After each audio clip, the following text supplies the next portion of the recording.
Good morning, good afternoon, good evening, everybody. Thank you for being with Check-in with PRB, casual discussion with hospitality leaders. And today, I am more than happy to welcome Patrick Nayrolles. I'm not sure how to say it in English, but in French it's Nayrolles. How do we say it in English, Patrick? Whatever they want. Whatever you want. Nayrolles is, as you said, the traditional French way, but I'm used to Nayrolles also because, as we know, French always like to complicate things, and you put an S, why don't you use it? So people that want to use it, just go ahead and use it. Well, Patrick, thank you for your time. You are the general manager of the beautiful, fantastic Meadowood resort located in Napa Valley, for those who doesn't know, but you want it, but you don't know about it. Or maybe you know, and you know how good it is. Well, Patrick, do you mind if I just introduce you for 2 or 3 minutes? So Patrick, you went to Institut Florimond in Geneva, Switzerland. And then you went to École Hôtelière de Lausanne, and you started your career. I believe your family was in the hotel business, but we will come back to this. Then you went through the hospitality world. It brought you worldwide to beautiful cities like Venice. You went to Monaco as a director adjoint at Hotel de Paris in Monaco.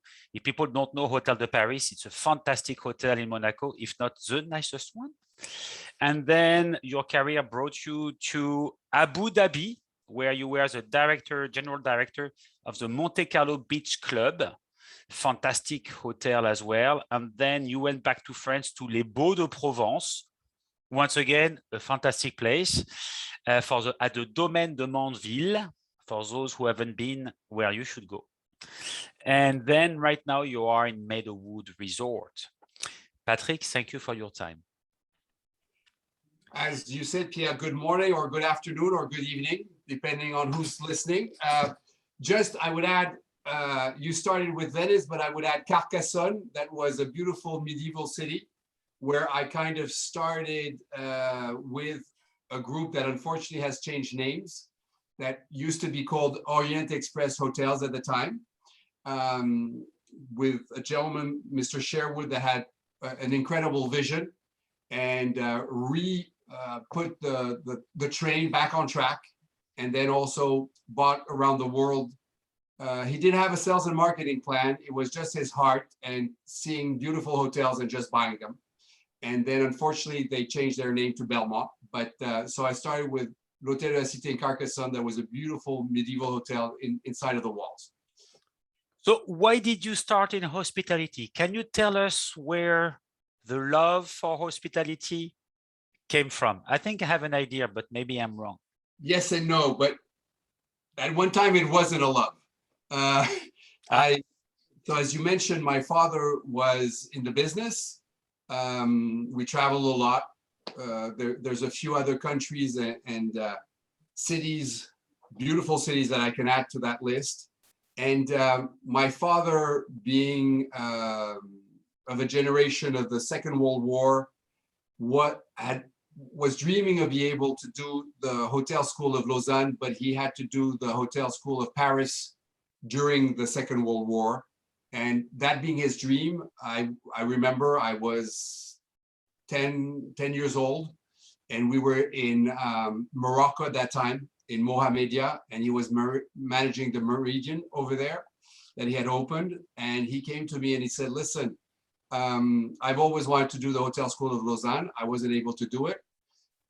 There's 8 to 10 years of waiting list. I put you on the list. So once you have your baccalaureate, if you want to do the school, you can do it. Now, if you don't want to do it, no problem, don't do it. As you mentioned, I was in Florimond, and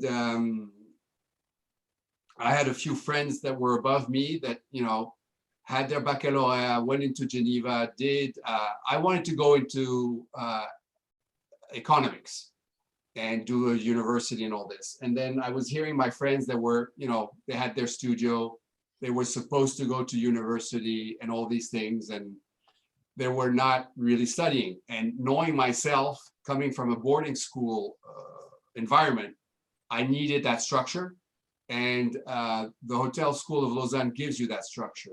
It's really a school where you better go to school, because if you don't, you're listed as not being in. And on top of that, what they do is the first 4 hours of Monday morning and the last hours of Friday afternoon, if you skip those, it's double. It's not if you skip an hour, it's not an hour, it's 2 hours.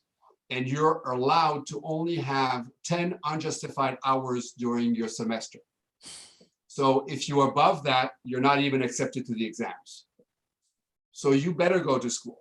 So, and then it has its reputation, and the hotel school, after I don't know what the statistics are today, but at the time, after 3 or 4 years, people had left the hotel business and were not in it anymore at the level of 50%. Because it's a very good, I mean, there's, I always forget his name, but the owner of the Racing Club of Rugby of Paris is an alumni of Lausanne. And he has not been in the hotel business. He has had a beautiful career in real estate, commercial real estate and all that. But he talks very well about Hotel School of Lausanne also, because he says, this is how it structured me.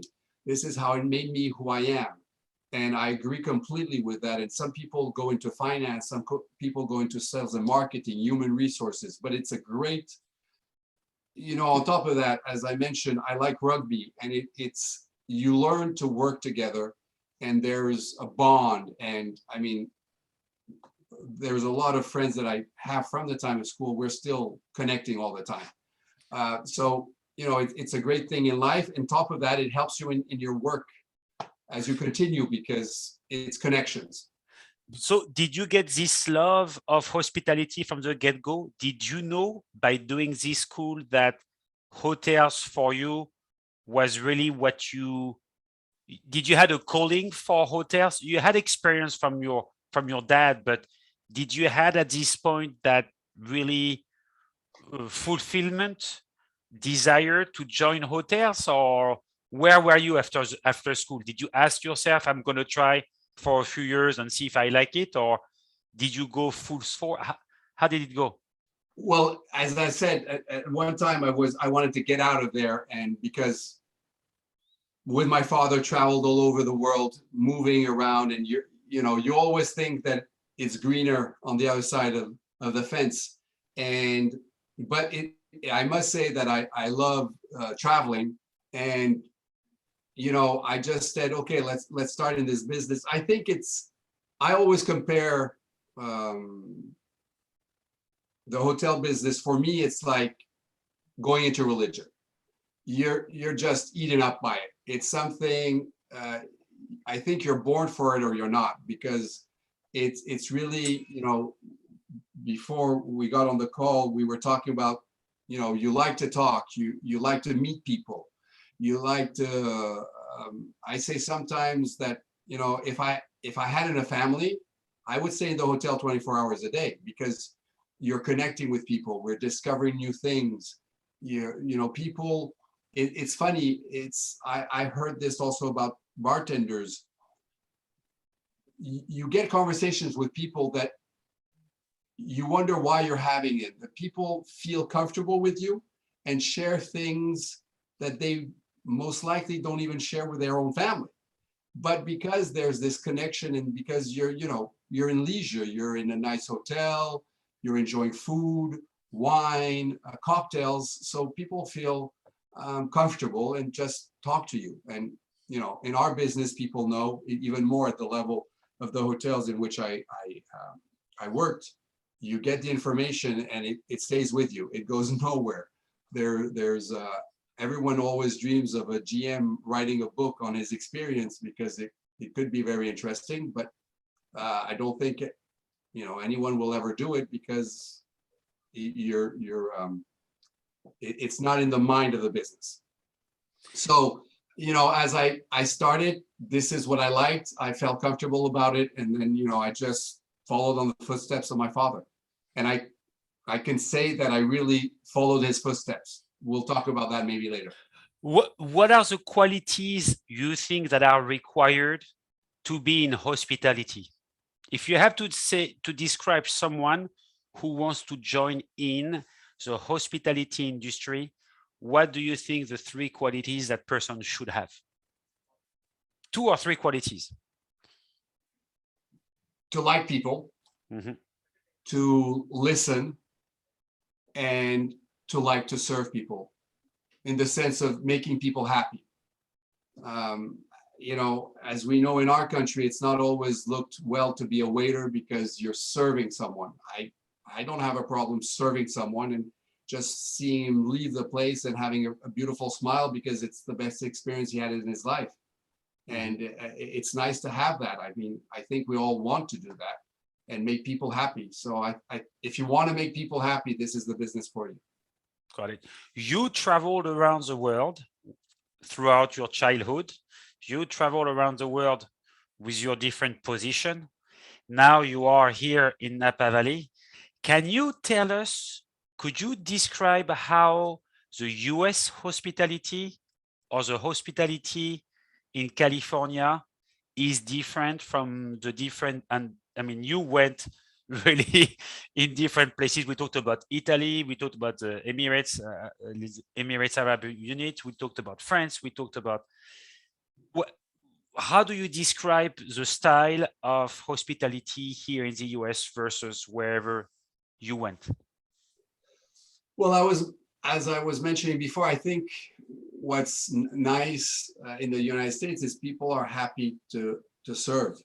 And I mean, one thing that is very easy is that a lot of Americans, at least the ones that have studied and all at one time or another in their careers or lives have served.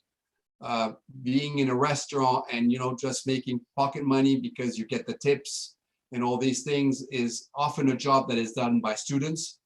So once, you know, they got the diploma, they're maybe CEOs or VPs or whatever, and they come into hotels, they know these people and they respect them, and they give back by, you know, giving them money through the tips and all these things. So I think that in the United States, it's people are very open to that and service oriented. And it's not the case like in France, for instance. Do people start, you know, like I would say, going up the ladders the same way than in the US? Here you can be a waiter and become a GM down the road, right? If you excel and are good at what you do. Is this possible in France to do this, for example? To start as a waiter, not as often, or I don't know. Yes, in the business itself, yes, all opportunities are, but I think it's a little bit more closed. It's more difficult. It's there's still, I feel, in Europe, the tendency of wanting to know what have you done. You know, the story of the grande école, as we say in France. You know, what was, you know, what did you study? Here in the United States, you're good at your job or you're not.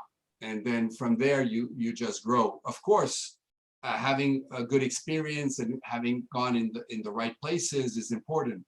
But once you prove that you're good, it's easier to climb. And I think in a quicker manner. In Europe, it's a little slower. It takes more time. But no, of course, you can, you know, there's a lot of stories of you know, I don't know if you remember, but Mr. Forte, Sir Forte, at the time, that created the company called Trust House Forte, that doesn't exist as Trust House Forte anymore, but was split in different companies. He was at the old times, in the elevators, you had a gentleman that was hitting the buttons for you to go up and down. That's how he started. And he created an empire that you can compare to a Marriott today. So it does exist. He was Italian, and then he grew like that and did his fortune in Italy. No, in England, sorry. But that is possible. But I think there's in the United States, they give more chances. And that's not only in our business, it's generally speaking. I think that in France, when someone is good at what he does, it's more difficult, I think, also to get credits from the banks.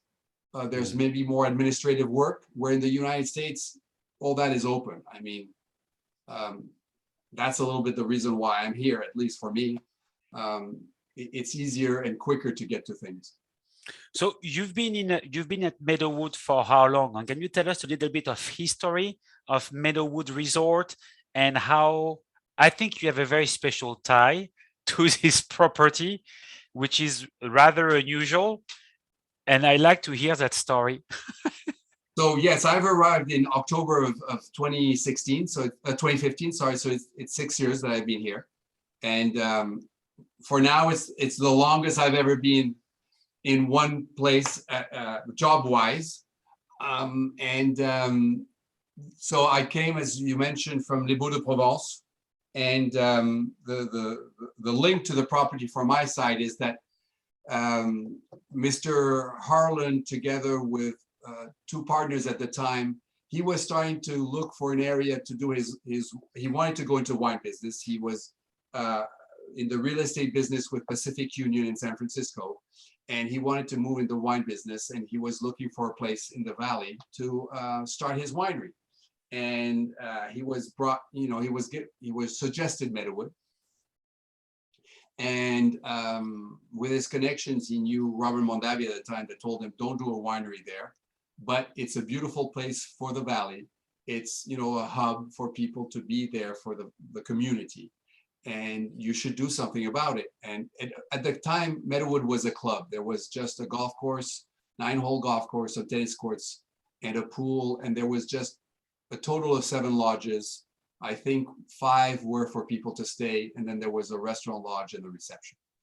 And so he bought it. They bought it overnight. They loved it, and they created what is Meadowood today, meaning that they created 50 rooms spread through the property. And so that they finished it more or less in '84. They opened it in '84, and unfortunately, what was the building, the grill where the restaurant was, at that time under construction, burned. So they had to rebuild it. And then Mr. Harlan wanted to have a GM that knew the business, and he hired my father in 1986. And my father at that time told him, I'll be here for 2 years because I'm going to retire, go back to Europe. And in fact, he stayed 8 years. And for my father, with Bill Harlan, it was his best experience, and they always stayed in contact. And Bill would always call my father for his birthday.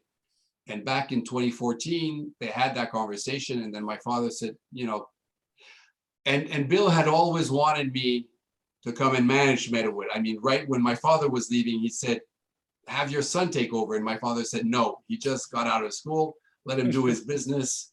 And then, one day. And then I wanted to come here also in the United States. And it was difficult with the visas and all that. And so in 2014, they have a conversation, and my father said, you should call him. And at that time, he had just had his GM resign.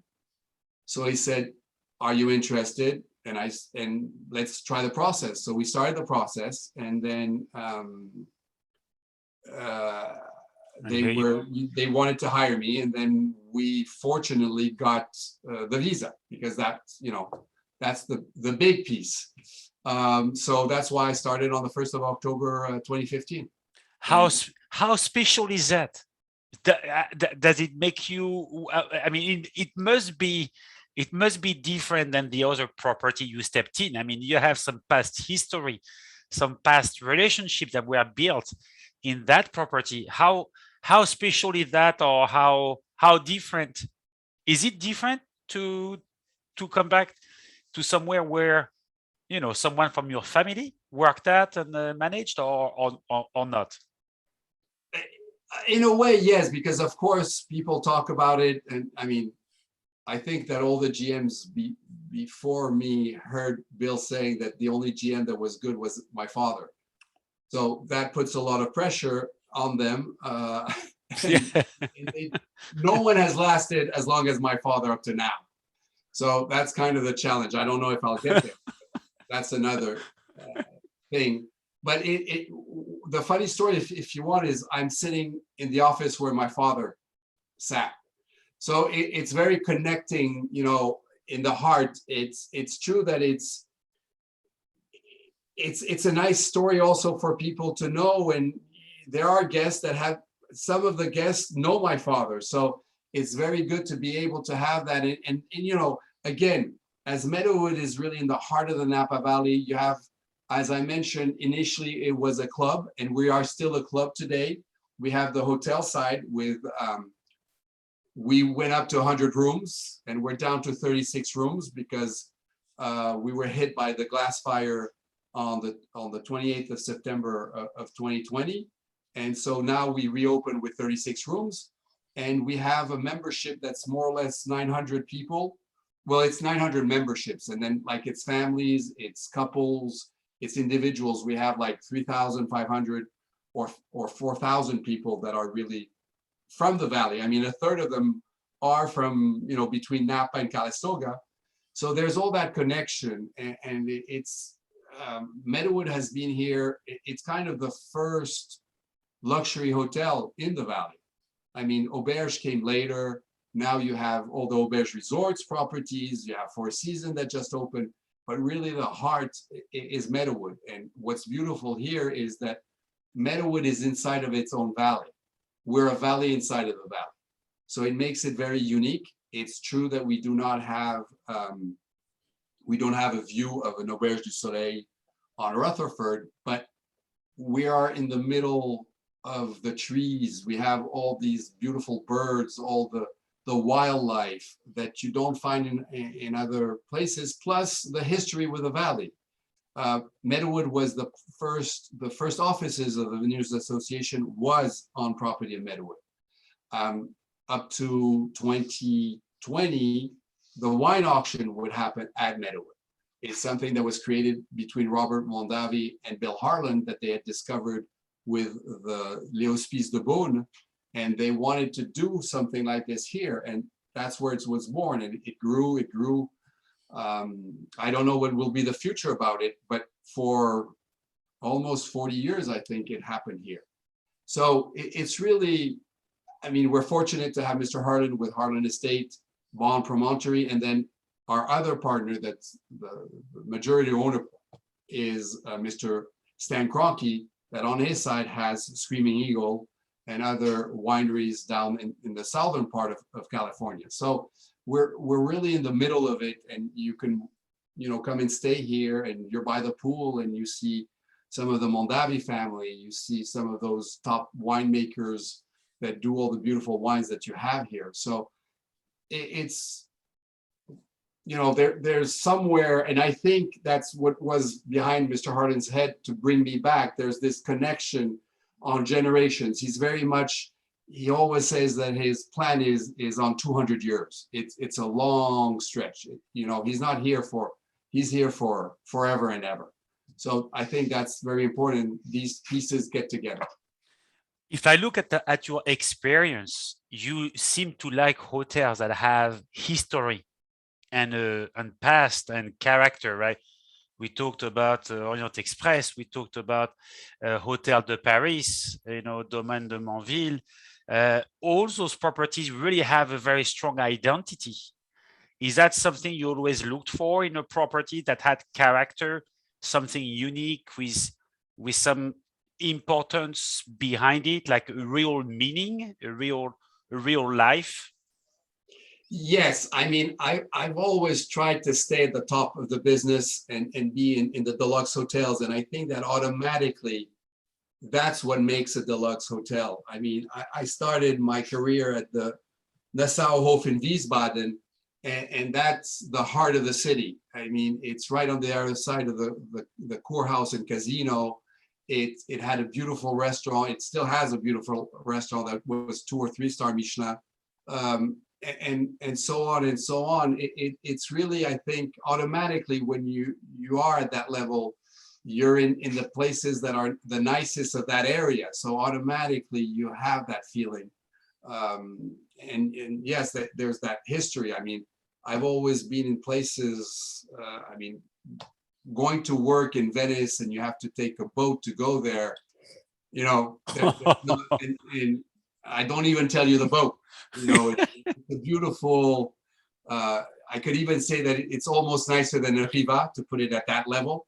And, you know, that's the hard life that you have. So you know, there's never one morning that I did not want to go to work anywhere where I was, because I've always been very lucky. Yes.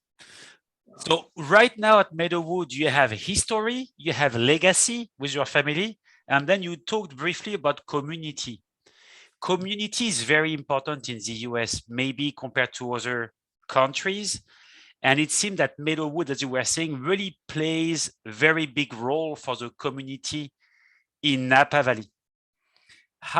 Did you see this when you came to the property? You probably knew about that, but was it obvious to you that Meadowood was more than a resort, more than a club? It was really had an importance locally for people? Yes, absolutely. I was lucky to be here back in the 86, 87, because I did my last training for hotel school at the Hotel Nico in San Francisco that was opening at that time. So definitely, I mean, there was this connection, you know, with the people that were the members, and we know, having lived already in the United States through the career of my father, what I feel is very different, and some French that are here have mentioned that to me. What is very important in the United States is that you're a member of a club. In New York, it would be more social. It's more linked to restaurants or things like that. When you're outside of the cities, it's a yacht club, it's a golf club, it's a tennis club, and people are more in the United States going to be member of a club, and that allows you to connect with that community. So definitely that's very strong. And some, you know, some people coming from France, for example, don't always get that, because it's the best way to do business also. All the clubs will tell you that that's not the purpose, and you try to get out of it. That's true, but automatically at one time or another, there's a little connection. And but it can take different shapes. I mean, what's funny with us, for example, at Meadowood, is that we have a few of the children of the members that become staff members, and you know, for summer they're serving around the pool, and that is something that if you go into other restaurants or other hotels and you talk with staff, a few of them will tell you that they started their career at the pool of Meadowood. I mean, that's, and we rehire staff that started at the pool. So it's yes, we are. But on the other side, sometimes you go into town, you talk to your bank teller, and they say, "Oh, Meadowood, but are we allowed to go into Meadowood?" You know, there's that. Sometimes people think that you cannot, because we're at the end of a, you know, you have to get into the place. It's a valley, and you have a gate and everything. So people, but we are open. You know, when we have the restaurants are open to people. The only part that is reserved is the golf or the tennis or the pools that are for the members, but you can come and enjoy the restaurants. And that's a very good segue, because my next question to you was talking about your property. You talked about the glass fire. Could you tell us the plan for Meadowood and what are the next few steps, you know, for next year, on how things are going to reopen? You talked about your restaurant as well. Could you let us know how Meadowood is growing back? So right now we were fortunate to have our pools that are brand new and finished building in October of 2019. We have a beautiful spa that opened in November of 2015. And then we have 36 rooms at the south side of property. Everything that is where I am right now, the reception and beyond, what we call the north part, is closed. So unfortunately, the golf and the croquet are closed at this time. So we are managing that part. And unfortunately, as you know, we lost everything that was food and beverage. So we lost the grill, we lost the restaurant, and we lost everything that was our beautiful banqueting areas, the vintner's room, the lawns where we would do the weddings. So what we are working on right now is to do a temporary restaurant that's going to be at least for maybe 3 to 5 years on 2 tennis courts that are closest to the fitness building. And then, so that is going to be like a semi-rigid structure where we're going to have, again, an enclosed restaurant, because right now we are only having the terrace cafe that was built with the pools. That is a beautiful place with its 6 palm trees and a beautiful bar with 2 screens to look at sports, but there's no roof. So right now it's a little bit tougher to have a nice structure for the whole year. So that's why we're building that structure, and we'll have also space outside to be able for people during the day to enjoy a drink, you know, before they go out to dinner or when they come back from dinner. And then we are also working on, thankfully, the county understands that we need to get all these structures back up and running. So we're getting some special authorization because, again, this is temporary. So we will be opening also very close to the hotel, the restaurant, and hopefully this will happen by June. We are right now having the kitchens built, so that takes a little bit of time.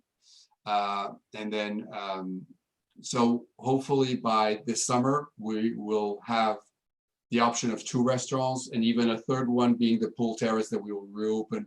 You know, usually it was always open from Memorial Day weekend to Labor Day weekend. And then the projects for the hotel, we're still working with the county on the entitlements.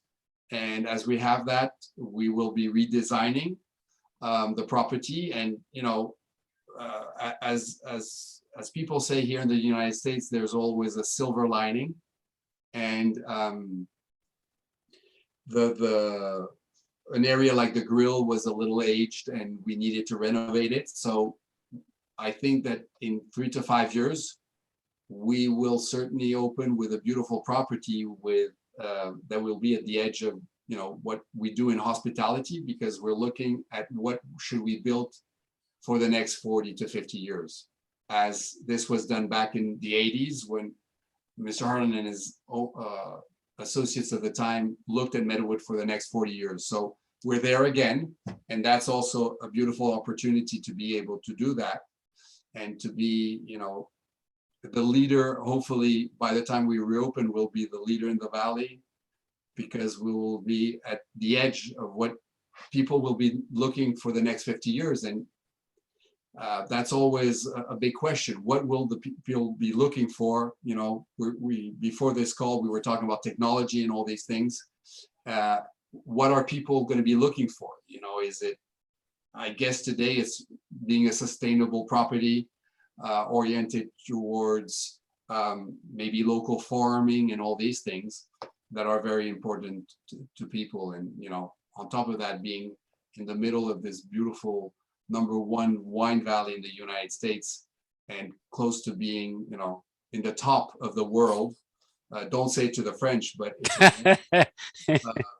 it is unique for us also, and to work on that. And we're very fortunate to have also the Napa Valley Reserve that's right at the entrance of the property. So perfect segue. My question was, how is Napa Valley doing? For people who haven't been to Napa Valley for a while, could you tell us the economic situation of the valley, how tourism has been doing the last year and a half? well, thanks to COVID and the fact that people cannot travel as much, the Napa Valley is doing very, very well. We as local complain because there's all the traffic and everything, but people are just pouring in the valley, and not only for the weekends, but also on the weekdays. You know, the way of working today has shifted a little bit, and people, even before COVID, people had a tendency also to be independent in their way of working and be able to work with their phone or with a laptop, and can work from a hotel as long as you have Wi-Fi and good connections. Then, you know, so that's also helpful.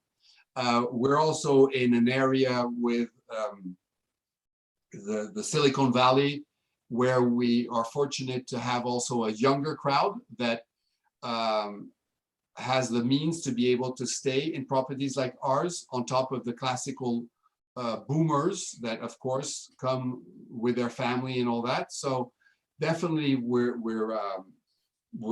doing very well, and Meadowood, like a lot of other hotels in the valley, in the United States, and in the world, are struggling with staff issues, and I think it's unfortunately something that was going to happen in a way or another, because I don't think all of us, starting by me, have always maybe managed it in the best way to be attractive to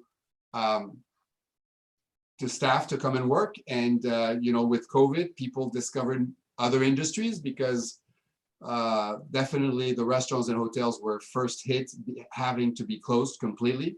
So people had to go out and find a job. And, I think they're a little bit discovering it, like a lot of French people want to do a job from Monday to Friday from 9 to 5. But I don't think that exists everywhere anymore. With the beautiful phones that we have, I think that everyone is dependent all the time. And I think we all worked 7/24 today. But we are doing very well. I mean, the wineries also, everyone is very busy, and just trying to find more staff and be attractive to them, and making sure that they're happy. And I must say that unfortunately, I had a very tough 2020, because I had to fire my staff twice. And I'm very lucky that I would say that even if I'm missing some staff, of what we have today, 80% are staff that just came back. So I know that I upset a few of my GM colleagues in the Valley, because they were happy to be able to hire some of our staff. And then as soon as they knew that we were opening, well, they came back home. So, but we're still missing a few positions. So if anyone is listening to today and would like to come and join us, please, Pierre will give you the connections on how to find me. Yes, I will be happy to share it for sure. Well, hey, Patrick, we're getting close to the half hour. So before we part ways, I always like to let you close this meeting by just giving a few words to whoever listens to us. I don't know, whatever you have on your heart, or whatever you want to say to people before we go, as a general message. And it could be promotional or anything. It can be anything you want. I did a little bit of promotion, and I hope that the almost 30 minutes that we have spent together will make people, if they haven't discovered Meadowood, if they're from the Bay Area and larger, I mean, to come in and visit. Being French, I'm very lucky to have grown in a country where food and wine is very important. And we're very lucky to, wherever you move in France, you have a different wine region, you have a different traditional dish, a different cheese. But I must say that here in the Napa Valley, we kind of find that too, because there's a lot of, for example, talking about cheeses, people creating new cheeses, the wines, you have different kind of wines, even if Napa Valley is concentrated mostly on the Cabernets, but you have the Zinfandels, you have the Merlot, and then we can't forget our neighbors just on the other side of the Mayacamas Mountains with the Sonoma region with the beautiful Pinots. And when you start to see French companies or French owners come to different areas of the world, like the Napa Valley or the Sonoma, and buy land, I think that means a lot. So it's a beautiful place to be. It's a beautiful place to live. I know that with everything that's going on in San Francisco, a lot of people are looking for homes here. That's not to our advantage, because it was already expensive and it's already hard to find staff. So it's not going to help us. But unfortunately, that's how it is. But it's a beautiful place. Meadowood is a beautiful place to stay, to discover the Napa Valley, to discover the wines. We can bring you to almost any winery that you're thinking about and suggest maybe wineries that you don't know about yet. And the same thing in the world of working. If what's beautiful with the hospitality is that we almost have a lot of different kind of jobs. You can be an engineer with us. You can be a grounds person. You can be a housekeeper. You can be a server. You can be a sales and marketing person. You can be a lot of different jobs like that. You can be, we're fortunate also to have some tennis pros. We have a golf pro. We're not looking for those positions anymore. So, but there's a big variety of positions. So, and people have grown also within Meadowood in different areas, you know, switching from being at the reception and then going into food and beverage or vice versa. So and on top of that, if you like the world of wine and cuisine, gastronomy, and, you know, Christopher Costa with the restaurant has also a beautiful garden. So everything is almost grown here. I can't say that everything because the volumes are pretty, but it's true that going down to 36 room, it helps on that piece too. So there will always be an excuse to come to Meadowood. You know what? I concur. If you haven't tried, if you haven't been to Meadowood, this should be on your list to do. You know, as we see today, on your bucket list. Oh, voilà, on your bucket list, exactly. Put Meadowood, but just not only on the bucket list. Make it to Meadowood. That's what you should do. It should be on the top, #1 of the bucket list. Well, here you go. Patrick, thank you very much for your time. Thank you for sharing all of this. I hope our listeners are going to enjoy what we talked about. You're very, very passionate, and I love talking to you. And I hope to see you soon, Patrick. You be well. Next check-in will be in 2 or 3 weeks from now. Patrick, à bientôt. Vive Meadowood. Au revoir. Thank you for inviting me, Pierre. You're welcome. Bye-bye, Patrick. Bye-bye. Bye. Bye-bye.